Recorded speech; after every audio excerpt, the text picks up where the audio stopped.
Time ಈಗ ರಾತ್ರಿ 7:47 ಆಗಿದೆ. ನಾನು ಇನ್ನೂ ಹಿಮವದ್ ಗೋಪಾಲ ಸ್ವಾಮಿ ಬೆಟ್ಟದ ದೇವಸ್ಥಾನದಲ್ಲಿದ್ದೀನಿ. ಈ ಸಂಜೆ 7:40 ನಾನು ಯಾಕೆ ಇನ್ನೂ ದೇವಸ್ಥಾನದ ಹತ್ರ ಇದ್ದೀನಿ, ಅದು ಹೇಗೆ ನನ್ನ ಇಷ್ಟೊತ್ತು ಗಂಟೆ ಅಲೋ ಮಾಡಿದ್ರು ಅಂತ ನೀವು ಯೋಚನೆ ಮಾಡ್ತಾ ಇದ್ದೀರಲ್ವಾ?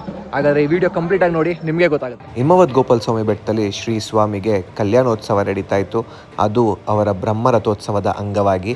ಸೊ ಆದ್ದರಿಂದ ಅಲ್ಲಿ ಬಂದಂಥ ಭಕ್ತಾದಿಗಳಿಗೆ ಉಳ್ಕೊಳ್ಳುವ ವ್ಯವಸ್ಥೆ ಮಾಡ್ತಾಯಿದ್ರು. ಹಾಗೆ ಕಲ್ಯಾಣೋತ್ಸವ ಮುಗಿಸ್ಕೊಂಡು ಯಾರ್ಯಾರು ವಾಪಸ್ ಹೋಗ್ಬೇಕಂತ ಇಚ್ಛಿಸ್ತಾರೋ ಅಂಥವ್ರಿಗೆ ರಾತ್ರಿ 9 ಗಂಟೆವರೆಗೂ ಬಸ್ಸಿನ ವ್ಯವಸ್ಥೆ ಇತ್ತು. ಆದ್ದರಿಂದ ನಮಗೆ ಅಲ್ಲಿ ರಾತ್ರಿ 8:30ವರೆಗೂ ಉಳ್ಕೊಳ್ಳುವ ಅವಕಾಶ ಸಿಕ್ತು. ಹಾಗೇನೆ ಶ್ರೀ ಸ್ವಾಮಿಯ ಕಲ್ಯಾಣೋತ್ಸವ ಅಂತೂ ತುಂಬಾ ವಿಜೃಂಭಣೆಯಿಂದ ನಡೀತು.